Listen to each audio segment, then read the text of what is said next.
کوئی بھی گروپ آپ دیکھ لو یا سوشل میڈیا کی نیوز فیڈ میں چلے جاؤ، فیس بک کی نیوز فیڈ، انسٹاگرام پہ چلے جاؤ، تو آپ کو صرف یہی ہے کہ لنک مل گیا، کمنٹ کرو سارے لوگ، سب کو لنک ملے گا ایک ایک کر کے، سارے ویڈیوز دیکھو، ہر ایک کی ویڈیو مل گئی۔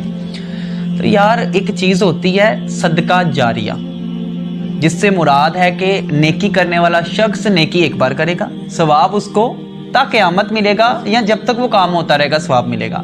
اور ڈیجیٹل میڈیا کے آتے ہی یہ کام اور آسان ہو گیا۔ میں نے ایک تحریر لکھی، میں نے ایک ویڈیو بنائی، تو میں ایک دفعہ بنا دی، جتنے لوگ اس کو شیئر کریں گے یا اس سے استفادہ حاصل کریں گے، میرے کھاتے میں نیکیاں بڑھتی رہیں گی۔ لیکن ایز وی نو کہ جس چیز کے مثبت پہلو ہوتے ہیں اس کے منفی پہلو بھی ضرور ہوتے ہیں، ٹھیک ہے؟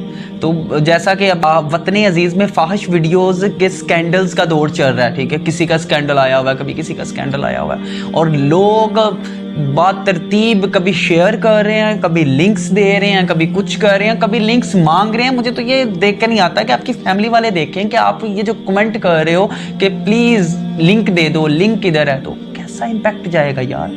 اور لنک دینے والے یا دیکھنے والے، پہنچانے والے، آپ کوئی اس میں وطن کا کوئی سمجھ لو کہ سرمایہ نہیں بڑھا رہے، آپ اس میں کوئی وطن کے خزانے میں حصہ نہیں ڈال رہے، بلکہ آپ اپنے گناہوں کے پلڑے میں حصہ ڈال رہے ہو۔ کچھ عرصہ پہلے میرے سننے میں یہ آیا کہ ایک گلوکارہ ہیں، ان کی کچھ ویڈیوز جو ہیں وہ لیک ہوئی، ان کے بعد انہوں نے توبہ کی اللہ سے، عمرہ کیا، ٹھیک ہے؟ دلوں کے حال اللہ بہتر جانتا ہے، ہم کسی پہ الزام لگانے والے کون ہوتے ہیں۔ یہ تو ایک سائیڈ ہوگی، لیکن جس بندے نے وہ ویڈیو لیک کی، جس بندے نے وہ شیئر کی، ہو سکتا ہے ابھی وہ کسی فحاش ویڈیوز کی ویب سائٹ پہ وہ پڑی ہو ویڈیو، تو کیا ان کو اللہ کا عذاب نہیں ہوگا؟ جس نے کر لی، توبہ کر لی، وہ تو ایک سائیڈ پہ ہے نا، تو آپ پہ اللہ کا عذاب نہیں ہوگا؟